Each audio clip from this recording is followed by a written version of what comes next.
মানে আমরা আসলে আহ, মানে কি বলবো, মানে আল্লাহকেই মানে আমাদের প্রয়োজনে মানে আমরা বলি কি যে আল্লাহ আমার পরীক্ষা করতেছে।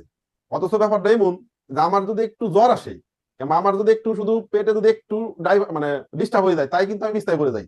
অর্থাৎ আল্লাহ আমার কি পরীক্ষা করবে? পরীক্ষা তো আমি আল্লাহকে করবো।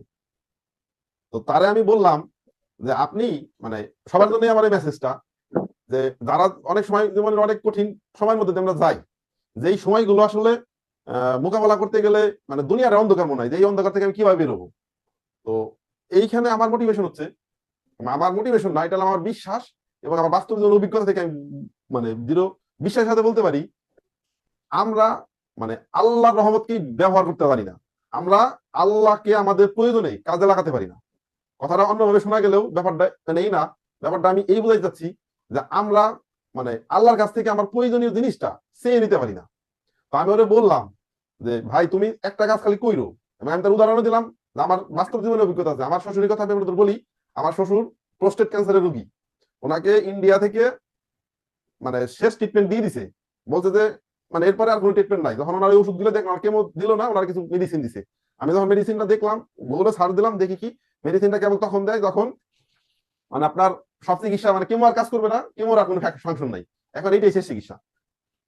তো এবং ওনার ওই সময় খুব শরীর শারীরিক ভাবে খুব খারাপ। এর মাঝে রোজা আসলো। আমি তো মানে কয়েকটা জিনিস আমার খুব আবেগ, আমি মসজিদ বিষয়ে আমার খুব আবেগ কাজ করে। কারণ আমি ওই মসজিদে যেখানে ওই মসজিদে আমার আব্বার সাথে দাঁড়িয়ে নামাজ পড়তাম, আমি সালাম ফিরে আব্বার মুখে দিয়ে আগে তাকাইতাম, আব্বার পাশে দাঁড়ানোর চেষ্টা করতাম। উদ্দেশ্য থাকতো যে আব্বা তো কষ্টে আছে, আব্বা তো ক্যান্সারের রোগী, আব্বার মানে চেহারার মধ্যে কি মানে খারাপ কিছু আছে কিনা এটা বোঝার চেষ্টা করতাম।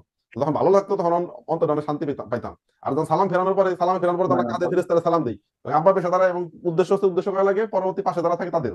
তো যখন আমি নামাজের পরে একটা পবিত্র মুহূর্তে যখন আমি আমার নিজেকে আমার কাদের ফেরেশতাকে সালাম দিয়ে আমি যখন আমার আব্বাকেও সালাম পেশ করতেছি, সালামের মানে হচ্ছে আল্লাহ আপনার উপর শান্তি বর্ষণ করুন। তার মানে কি এটা অন্যতম একটা দোয়া, অনেক বড় একটা দোয়া এবং সবচেয়ে পবিত্র সময় নামাজের মধ্যে দোয়া। তো এই জন্য আমি এটা মিস করতাম না, আমি আব্বার মাঝে দাঁড়ানোর চেষ্টা করতাম। আমি শ্বশুরের যখন আব্বা মারা গেলেন, শ্বশুরের ক্ষেত্রে আমার গ্রামে আমার শ্বশুরের বাড়ি, আমার একসাথে আমরা নামাজ পড়ি, তা আমি আবার শ্বশুরের পাশে দাঁড়ানোর চেষ্টা করতাম। তো মাঝে মাঝে ওনাকে দেখতাম যে উনি মানে ওই যে নামাজের সময় যখন ওনার পেটের যন্ত্রণা, উনি মানে নামাজের মধ্যে কান্না করতেছে, আমি সালাম ফিরে ওনার চোখে পানি দেখতাম, মুখের যে যন্ত্রণা হইলে যে শরীরের মুখের যে ছাপ ফুটে ওঠে সেই ছাপ খেয়াল করতাম। তো আমি ওনাকে কিছু পরামর্শ মানে আমার আগেকার জীবন থেকে আমি দিছি। এরপরে উনি নিজেও চেষ্টা করতে, তাই প্রথম রোজা থেকে উনি যে যাকে হসপিটাল থেকে এক প্রকার মানে ই করে দিছে, সে প্রথম রোজার দিন খুব কষ্ট হইলো। আমি ওনার তার আমি আমাদের একসাথে বললাম, ওনার চেহারার মধ্যে আমি দেখতেছি ব্যাপারটা। আস্তে আস্তে আস্তে আস্তে উনি রোজার মধ্যে উনি শুধু বারো বলতে আল্লাহ আমি যেন এই 30টা রোজা করতে পারি। তো এরপরে যখন 20 রোজা আসলো, আমি বললাম আব্বা আপনার কিন্তু 18-19 রোজার দিনে বললাম আব্বা একটা পরামর্শ দেবো, শুনবেন? বলেন। আমি বললাম যে আপনি করেন, ইত্তেকায় বসেন। এই কথাটা আমি তোমার আমি কারো বলি নাই, আমি মনে মনে সিদ্ধান্ত নিচ্ছি আমি ইত্তেকায় বসবো, আমি তোমার শাশুড়িকেও বলি নাই। তো তুমি যখন জিজ্ঞাসা করলে তোমার প্রথম বললাম। তো উনি ইত্তেকায় বসলেন। ইত্তেকাবে ওনারা অনেক দিন ধরে বলতেছে আব্বা আপনি তাহাজ্জুদ নামাজ পড়েন, তাহাজ্জুদ নামাজ পড়েন। তখন এই শুনছে কিনা জানি না, জিজ্ঞাসা তো করি না যে পড়েন কিনা। বলতে একটু সুস্থ হইলে পড়বো, একটু সুস্থ হইলে পড়বো। তো ওই ইত্তেকাবে বসার পরে উনি মানে ইত্তেকাবে বসে তার কোনো কাজ নাই, কাজ তো একটাই, ইবাদত বন্দেগী। উনি আল্লাহর কাছে এই পরিমাণ কান্নাকাটি করছে। মানে আমি সবসময় একটা কথা বলি যে আপনার প্রয়োজনে আপনি আসমান থেকে আল্লাহ ফেরেশতা নাযিল করাইতে পারেন। মানে আমাদের খেয়াল করেন, হযরত ইব্রাহিম আলাইহিস সালামকে আল্লাহ আগুনের মধ্যে রক্ষা করলেন, ইউনূস আলাইহিস সালামকে আল্লাহ সাগরের মাছের পেটের মধ্যে রক্ষা করলেন। ওই আল্লাহ কিন্তু এখনো আছেন, অর্থাৎ তিনি যে আমাকে সাহায্য করবেন এটা হইতে পারে না। আর ইব্রাহিম আলাইহিস সালাম এবং ইউনূস আলাইহিস সালামের মতো যে লেভেলের পরীক্ষা আমার ওই লেভেলের পরীক্ষা নিবে না, তার আগে আমার সাহায্য আসবে। তো আমি তাকে বললাম। তো উনি কি করলেন, উনি এমন ভাবে কান্নাকাটি করছেন মানে আমি যেটা বলি আর কি, আসমান থেকে ফেরেশতা নামানোর মতো। উনি মানে একেবারে ফুল অ্যান্ড ফাইনাল মানে একেবারে ঘর ধরার মতো সুস্থ। আর ঈদের দিন উনি একটু দুর্বল। বলতেছে, আমি বললাম কি যাবো, বলতেছে যে আমি বললাম সে মানে হাইরে গেছেন, আপনি তো শুধু রোজার মাস চাইছেন, আমি তো ফুল চান নাই।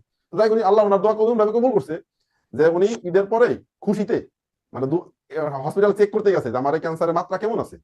তা উনি দেখে কি যখন ওনার নর্মালি থাকে হচ্ছে পিএইচ প্রোস্টেট হরমোন আর কি, এটা হলাম এই যে প্রোস্টেট ক্যান্সারের মানে মার্কার। এই মার্কারে উনি দেখতেছেন যে নর্মালি থাকে ওনার 30-এর কাছাকাছি, সেইটা ওনার চলে আসছে 4-এর নিচে। যেটা নর্মালি থাকার কথা মানে একদম আমাদের নর্মাল শরীরে সেটা প্রায় 5-এর উপর 5-6-এর মধ্যে থাকে, ওরা তারও নিচে চলে আসছে।